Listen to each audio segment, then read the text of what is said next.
आज से कई साल पहले मैं एक गांव गया। गांव सुंदर था। मैं अपनी बाइक पर था। रास्ते में एक बुजुर्ग साइकिल पर थे। उन्होंने मुझे प्रेम भाव और ऊंचे स्वर में कहा, राम राम बेटा। पहले तो मुझे लगा वो किसी और को कह रहे हैं या फिर वो मेरे पिता या दादा को जानते होंगे, इस वजह से मुझे पहचान गए होंगे। मैंने जवाब में राम राम कह दिया। फिर कुछ देर बाद एक और व्यक्ति रास्ते पर दिखे। उन्होंने मुझसे कहा, राम राम। मैंने भी जवाब में राम राम कहा। मेरी समझ में नहीं आया आखिर ये लोग कौन हैं। बिना जान पहचान हम किसी से हाय हेलो नहीं करते, तो फिर वे लोग मुझे राम राम क्यों कह रहे हैं। उस गांव से आते वक्त एक और व्यक्ति ने मुझे राम राम कहा और मैंने भी बदले में राम राम कहा। उसके कुछ समय बाद मैंने अपने दादाजी से यह बात साझा की कि उस गांव के लोग मुझे राम राम कह रहे थे। शायद वो आपकी वजह से मुझे जानते होंगे। उन्होंने कहा, वो तुझे या मुझे नहीं जानते, वो सिर्फ राम को जानते हैं। गांव वालों का स्वभाव होता है वो अजनबी लोगों से भी राम राम कहते रहते हैं। वो राम नाम लेने का बहाना खोजते रहते हैं क्योंकि वो राम प्रेमी हैं। एक दिन मेरे पिता ने मुझे एक व्यक्ति के बारे में बताते हुए कहा, हमारे समय में दूसरे गांव में एक मुसलमान कथावाचक रहते थे। वो रामायण कथा बिना गलती के इतने सुंदर तरीके से पढ़ते थे कि अच्छे ज्ञानी भी न पढ़ पाए। उन्हें बहुत से गांव के लोग कथा के लिए बुलाते थे। मेरे मन में सवाल आया, कोई दूसरे धर्म का रामायण के विषय में गहरी बातें या सुंदर कथा कैसे पढ़ सकता है। बाद में गांव के लोगों के बारे में जानकर अपनी बातों का जवाब मिला कि गांव वालों के लिए उनके गांव की संस्कृति ही उनका धर्म होती थी। फिर चाहे वो किसी भी धर्म के हो, जिनके बीच वो बचपन से रहते थे उन्हीं की तरह ढल जाते थे। सबका रहन सहन खाना पीना एक सही था, इसलिए उनमें आज की तरह कट्टरता की भावना नहीं थी कि किसी को मारो लड़ो धर्म परिवर्तन कराओ।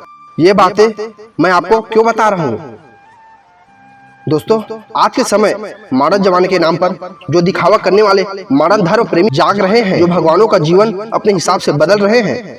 कुछ फिल्मी कलाकार ज्ञान देते हैं, भगवान पर दूध मत चढ़ाओ, मजार पर चादर मत चढ़ाओ, मोमबत्ती मत जलाओ। क्यों भाई, दूध चादर या मोमबत्ती आपके पैसे से चढ़ाई जा रही है। सबकी अपनी आस्था है। इन फिल्मों वालों ने रामायण के पवित्र किरदारों को बहुत ही मजाकिया तरीके से प्रस्तुत किया है। किसी भी धर्म के ग्रंथों या पवित्र किताबों का मूल्य इस वजह से है क्योंकि समय के साथ उन्हें बदलाव नहीं किया जा सकता। उन किताबों को अपडेट नहीं किया जा सकता। वो हम जैसे लोगों ने नहीं लिखी, वो किताबें परम आत्मज्ञानियों ने लिखी है, जिन्हें किसी भी कीमत पर बदला नहीं जा सकता। कुछ फिल्मी कलाकार इतने महान बन गए कि उन पवित्र किरदारों को, जिन्हें करोड़ों लोग अपना आदर्श मानते हैं, उनका मजाक बना रहे हैं और उन्हें मजाकिया तरीके से प्रस्तुत कर रहे हैं।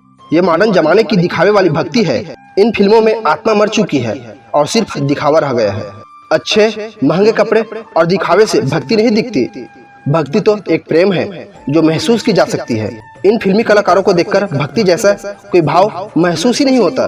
कभी सच्चे भक्त देखने हो तो गांव की ओर आइए। 1986-87 में टीवी का प्रस्तुत रामायण सीरियल में जब लक्ष्मण जी को बाण लगा, तब कई गांव में भोजन नहीं बना था और लोगों का रो रो कर बुरा हाल था, क्योंकि उन कलाकारों ने अपने किरदार में अपना प्रेम और हृदय के भाव भी डाले थे जो आम जनता को महसूस होते थे। 10,000 लीटर से लेकर 2 लाख लीटर पानी की क्षमता वाले स्विमिंग पूल में नहाने वाले ये फिल्मी कलाकार आपको ज्ञान देते हैं कि होली में पानी बर्बाद मत कीजिए, दीपावली में ये मत कीजिए। उनसे जरा पूछिए कि स्विमिंग पूल का पानी महीने में कितने बार बदलते हो और अपनी शादी में आपने कितने लाख या करोड़ों के पटाखे जलाए थे। जो स्वयं मांस खाते हैं, उन्हें दूसरे मजहब के त्योहारों पर ये कहने का भी कोई हक नहीं है कि मांस मत खाइए। 100 बात की एक बात, जिसे जो करना है कीजिए, लेकिन उन बातों का ज्ञान मत दीजिए जो आप खुद फॉलो नहीं करते। दोगले किस्म के लोग बड़े खतरनाक होते हैं। दूसरी बात, किसी भी धर्म का मजाक मत बनाइए क्योंकि धर्म ही लोगों को बेहतर बनने में मदद करता है। हमें किसी कलाकार, लेखक या निर्माता से समस्या नहीं है। सब हमारे ही बीच के लोग हैं। बस धर्म का मजाक बनता देख दिल दुखी होता है। दोस्तों, इस वीडियो को जितना हो सके शेयर कीजिए ताकि किसी भी धर्म को बदनाम करने वाले इन कुछ लोगों की सच्चाई सबको पता चले।